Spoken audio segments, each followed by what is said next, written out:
Salut les amis, bienvenue sur Série Club Plus, la chaîne dédiée au résumé de vos telenovelas préférées. J'espère que vous allez tous bien et que la santé est au rendez-vous. Quant à moi, ça va super. Dans cette vidéo, je vais vous faire le résumé de l'épisode 81 et 82 de votre série préférée Sœurs de sang. Cet épisode est marqué par l'enterrement de la famille de Greg et de la fuite d'Erika de l'hôpital. Alors restez bien jusqu'à la fin pour être sûr de ne rien rater. L'épisode commence avec Rocco qui prend des photos de l'explosion de la famille de Greg. Ensuite il appelle Juan Cho et dit qu'il va l'envoyer une vidéo. Il veut qu'il fasse en sorte de le faire parvenir au Solomon. Une des filles de Greg qui a été projetée hors de la voiture avant l'explosion, se réveille et se met à pleurer en voyant sa famille brûler dans les flammes. Ensuite elle aperçoit Rocco quitter la scène de l'explosion. De l'autre côté, Greg reçoit une vidéo montrant la voiture de sa famille en train de prendre feu. Ceci le choque énormément et il se met à pleurer. Fabienne demande ce qui se passe et Greg dit qu'ils ont tué sa famille. Ils vont le payer très cher. Agatha prend le téléphone et voit la vidéo de l'explosion. Choquée, elle se retire dans une salle et elle se met à pleurer en pensant à ces moments passés avec Régnier. De l'autre côté, Debbie trouve Carrie avec ses bagages dans le salon et demande si elle s'en va. Carrie dit qu'elle voulait la remercier pour tout ce qu'elle a fait pour elle. Elle a pris soin d'elle et elle lui a offert un avenir brillant. Et pour cela elle lui est très reconnaissante. Debbie dit que si elle se sent coupable pour ce qui s'est passé alors qu'elle arrête. Elle sait qu'elle est une victime et qu'on l'a manipulée tout comme elle. Elle l'a aimée comme une mère aimait sa propre fille. Et ça ne changera jamais même si elle ne partage pas le même ADN. Carrie dit qu'elle ne mérite pas tout ça. Elle ne mérite pas son monde et elle. Elle a une autre famille et elle croit qu'elle doit la reconstruire. Debbie demande si elle va aller chez Adèle. Carrie dit non. Même si c'est sa vraie mère, elle ne peut pas pardonner papa et elle pour ce qu'ils l'ont fait subir. Elle s'en va parce que c'est la meilleure chose à faire. Elle ne veut pas être un fardeau pour elle et pour mamie. Elle l'aime, mais il faut qu'elle s'en aille. Debbie dit qu'elle l'aime aussi et elle sera toujours sa petite fille. Ensuite Carrie s'en va. De l'autre côté, l'inspecteur raconte au Tonio que la famille de Greg Solomon était en train de s'enfuir pour éviter les problèmes. D'après l'enquête, leur voiture a été criblée de balles. C'est pour cela que le conducteur a perdu le contrôle. Ensuite la voiture a percuté un arbre avant d'exploser. Tonio dit qu'il espère que Jolo n'était pas dans la voiture. L'inspecteur dit que la première victime identifiée c'était le conducteur Régnier. Il aidait la famille à s'enfuir quand c'est arrivé. Samuel dit qu'il travaillait à l'hôpital et c'était le stagiaire de Rosemary. Tonio demande qui a pu faire ça. Samuel dit que c'est sans doute la même personne qui les a aidés sur l'enquête pour Jolo. Tonio dit que cela veut dire que quelqu'un d'autre déteste les Solomon. De l'autre côté, Rocco dit à Juan Cho de garder un œil sur Erika. Ensuite il lui demande s'il a dit au revoir à la famille de Greg, parce qu'il les a tués. Et il s'est aussi débarrassé de son fils illégitime. De l'autre côté, Tonio dit à Norman que si Régnier a été recruté par Rosemary cela veut dire qu'elle savait qui c'était. Samuel dit qu'il a été recruté pour espionner Erika. Donc il travaillait pour les Solomon. Tonio dit qu'il comprend mieux pourquoi Régnier était toujours en train de tourner autour d'Erika. Samuel dit qu'il a toujours eu l'impression que Rosemary était impliquée dans la mort de son père. De l'autre côté, Fabienne trouve Greg en train de s'empiffrer d'alcool, et demande s'il a envie de mourir et laisser celui qui a tué sa famille s'en sortir sans rien faire. Greg dit non. Ils vont payer. Fabienne dit qu'au lieu de s'apitoyer sur son sort qu'il soit plutôt en colère. Greg demande qui doit payer. Est-ce Erika? Fabienne dit que Erika n'a pas pu faire ça. C'est probablement l'œuvre d'un ennemi qui se fait passer pour un Solomon. La question c'est qui exactement? De l'autre côté, Samuel informe à Erika que Régnier a un rapport avec les Solomon. Et il en vient à se demander quel est le lien entre Régnier, les Solomon et Rosemary. Erika dit que c'est possible que Debbie et Mamie soient liées à Fabienne et qu'elles connaissent Paraíso. De l'autre côté, Juan Cho fait part à Rocco et leurs hommes de l'organisation du plan qu'il a instauré pour qu'ils infiltrent le Paraíso. Et dans ce plan il inclut de sauver Jolo. Rocco l'interrompt et dit qu'ils doivent être clairs sur leur motivation. Il n'en a rien à faire de ce gamin. Tout ce qui l'intéresse c'est l'argent qui est caché dans le Paraíso. Et ce qu'ils doivent faire c'est récupérer cet argent pour pouvoir poursuivre leurs opérations. De l'autre côté, Samuel débarque dans le bureau de Rosemary et lui demande quel est son lien avec le Paraíso. Rosemary dit qu'elle ne sait rien de Paraíso. Samuel dit qu'elle a engagé Régnier pour travailler à l'hôpital sans passer par la hiérarchie. Cela veut dire qu'elle le connaissait. Alors comment est-ce possible? Rosemary dit qu'elle ne le connaissait pas très bien. Elle a juste rendu un service à un ami en l'embauchant. Samuel dit que Régnier était lié aux Solomon, et il est sûr qu'elle aussi. Rosemary demande comment il peut oser. Veut-il dire qu'elle a des activités criminelles? Samuel dit que si elle est vraiment innocente alors elle doit les aider à trouver les Solomon et Paraíso. Rosemary demande pourquoi elle devrait les aider. Elle n'a rien à voir avec Jolo. Samuel dit que ce n'est pas parce qu'elle n'est pas de la famille de Jolo qu'elle doit se moquer de ce qui peut lui arriver. C'est un enfant et elle laisse les Solomon lui faire du mal. Rosemary dit qu'elle se fiche qu'il raconte des mensonges pour essayer de la culpabiliser. Elle n'a absolument rien à se reprocher. Alors qu'il s'en aille.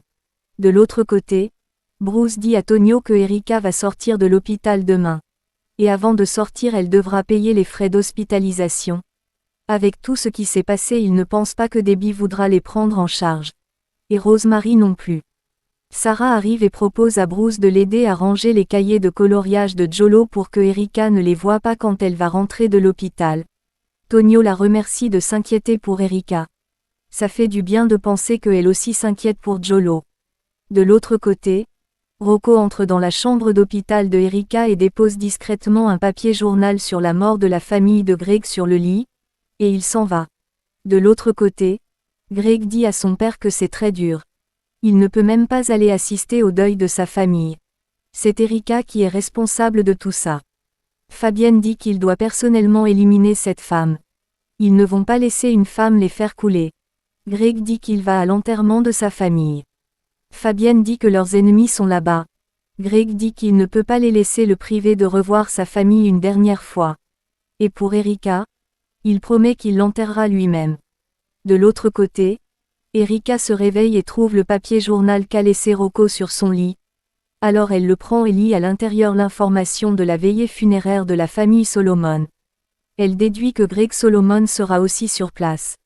De l'autre côté, Agatha arrive à la veillée funéraire des Solomon et contemple la photo de Régnier. Ensuite elle dit qu'il est mort beaucoup trop tôt. Ils avaient tellement de projets et beaucoup de rêves à réaliser. Même s'il est parti elle ne le laissera pas tomber pour autant. Elle a toujours l'intention de prendre le contrôle du Paraíso. Et elle le fera pour eux deux. De l'autre côté, Adèle entre dans la chambre de Erika et ne trouve personne dans son lit. Ceci l'inquiète et elle appelle l'infirmière pour lui demander où se trouve la patiente qui était là. L'infirmière dit qu'elle était pourtant là tout à l'heure. Adèle dit qu'il faut prévenir la sécurité car il faut qu'il la retrouve tout de suite. Pendant ce temps, Erika sort de l'hôpital et emprunte un taxi pour s'en aller. De l'autre côté, l'inspecteur dit au Samuel que leur témoin a parlé et elle a dit que leur recruteur allait les emmener au Paraíso. C'est là qu'elles vivent le temps de porter le bébé d'un client. Ça suffira à obtenir un mandat de perquisition pour qu'ils puissent fouiller cet endroit. De l'autre côté, Erika arrive à la veillée funéraire des Solomon et trouve Agatha. Pendant ce temps, Adèle sort de l'hôpital et appelle Norman pour l'informer que Erika a disparu de l'hôpital, et personne ne sait où elle est. Norman lui dit de ne pas paniquer. Il s'en occupe. De l'autre côté, Erika demande à Agatha pourquoi elle est à la veillée des Solomon. Agatha dit qu'elle le fait juste par respect. Régnier était un très bon ami à elle. Erika dit qu'il avait un rapport avec ceux qui ont kidnappé son fils. Alors si elle dit qu'elle était son amie, ça veut dire qu'elle sait ce qu'ils trafiquent. Est-ce qu'elle travaille avec eux? Agatha dit non. De l'autre côté, Tonio appelle Carrie et l'informe que Erika a quitté l'hôpital. Pendant ce temps, Erika suit Agatha dehors et lui demande où est son fils. Ensuite elle tire les cheveux de Agatha et lui demande de lui répondre. Agatha demande comment elle veut qu'elle le sache. La police vient les séparer et Agatha leur demande d'emmener Erika, et de la mettre dans un hôpital psychiatrique. Car elle a perdu la tête. Elle la harcèle et l'accuse de trucs invraisemblables. Erika dit qu'elle sait qu'elle cache quelque chose. Qu'elle lui dise où est Jolo. Agatha dit qu'elle n'est pas une sainte, mais elle ne kidnappe pas les enfants. Elle ne peut s'en prendre qu'à elle-même. Car c'est à cause d'elle qu'il n'est plus là. Erika dit que s'il arrive quelque chose à son fils, elle va lui faire payer et regretter ce qu'elle a fait. De l'autre côté, Carrie rejoint l'équipe des Tonio et dit que Erika doit sûrement être chez Greg Solomon en train de chercher Jolo. Samuel dit que si Erika a son téléphone sur elle, ils pourront savoir où elle est. Ensuite il regarde le GPS et dit que ça ne marche pas. Il n'y a pas de signal. De l'autre côté, les gardes de Fabienne lui donnent l'argent du couple qui a acheté Jolo. Fabienne leur demande de préparer Jolo pour qu'il le transfère à la première heure au client demain. Agatha arrive et donne à Fabienne le certificat médical de Jolo. Fabienne lui donne le sac d'argent et lui demande de l'emmener à la comptabilité. Agatha sort du bureau et elle ouvre le sac pour voir ce qui est à l'intérieur. Elle trouve des liasses de billets et dit qu'est-ce que ça peut faire si elle n'est plus sur le testament des Bermudez. C'est ici qu'elle va se faire de l'argent. De l'autre côté, Erika regarde le GPS qui est sur son téléphone et dit que c'est son seul moyen de trouver la cachette de Greg Solomon et retrouver son fils. De l'autre côté, Carrie demande à Norman comment il a su que Erika avait quitté l'hôpital. Norman dit que c'est Adèle qui l'a informé. Il sait qu'elle les en veut encore. Mais elle a raison. Erika est leur priorité maintenant. Alors qu'elle ne se met pas en colère s'il appelle Adèle pour la prévenir de la situation. Carrie dit que même si ça ne la plaît pas, Adèle a le droit de savoir. De l'autre côté, Greg arrive à la veillée funéraire de ses enfants et leur demande de lui pardonner pour ce qui s'est passé. Il essayait juste de les sauver. De l'autre côté, Erika voit la voiture de Greg et envoie un message à Samuel pour lui demander de tracer son portable. Elle croit savoir comment arriver au Paraíso. Ensuite elle met son portable dans la voiture de Greg. De l'autre côté, Samuel reçoit le message d'Erika et dit aux autres que Erika veut qu'on trace son téléphone jusqu'au Paraíso. Les gardes de Greg surprennent Erika en train de fouiller dans la voiture de Greg.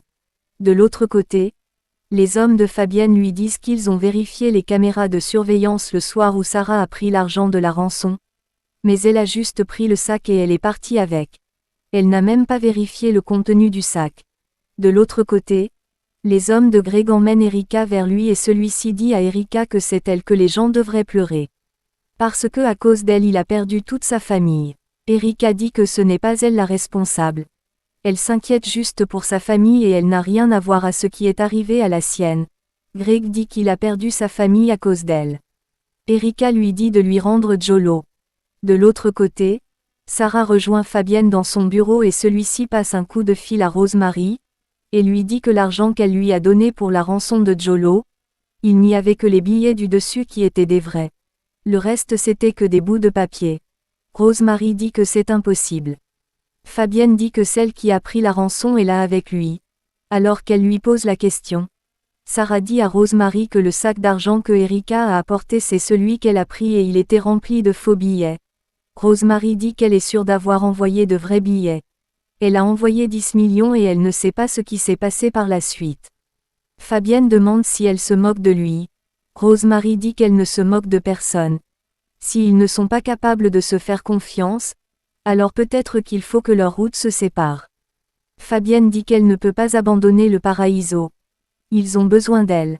Rosemary dit qu'elle va récupérer ses parts et se retirer du Paraíso. Fabienne dit qu'elle ne peut pas l'affronter. Il a déjà caché l'argent ailleurs. De l'autre côté, Greg séquestre Erika hors de la salle de veillée et s'enfuit avec elle. De l'autre côté, Sarah appelle Rocco et lui dit qu'elle a eu la confirmation que l'argent n'est pas au Paraíso. Rocco demande où il est alors. Sarah dit que Fabienne a dit à Rosemary qu'il avait transféré l'argent ailleurs. Rocco dit que ça lui est égal. Il s'en tient au plan. Et ils vont faire tomber le Paraíso. De l'autre côté, Debbie reçoit un appel de Carrie qui dit qu'elle pense que Erika se dirige vers le Paraíso. Et ils sont sur la route. Debbie lui dit de ne pas aller au Paraíso. C'est dangereux. Carrie dit que Erika est sa sœur et il faut qu'elle y aille. Elle va l'envoyer un message avec l'adresse, si jamais elle veut montrer son soutien à Erika. Rosemary arrive et Debbie l'informe que Carrie se dirige vers le Paraíso pour sauver Erika et Jolo. Alors elle y va aussi. Rosemary dit qu'elle n'y va pas. A-t-elle oublié que Carrie n'est pas sa vraie fille? Debbie dit qu'elle s'en fiche. Même s'ils ne sont pas de la même famille, Carrie reste sa fille et elle l'adore. Elle ne veut pas qu'il lui arrive quelque chose alors elle s'en va. Rosemary dit que si le NB découvre l'adresse du Paraíso, alors toutes leurs affaires seront révélées au grand jour. Donc il faut absolument qu'elle reste le plus loin possible de lui et du Paraíso. Pour son bien et pour le sien aussi. Voilà, c'est là que s'achève l'épisode 81 et 82 de votre série préférée Sœurs de sang. Merci d'avoir regardé la vidéo jusqu'à la fin.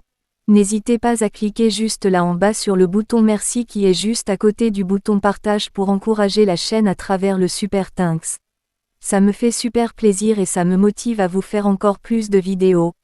Voilà les amis. Quant à moi, je vous dis à très bientôt pour une nouvelle épisode. D'ici là, portez-vous bien. Bisous.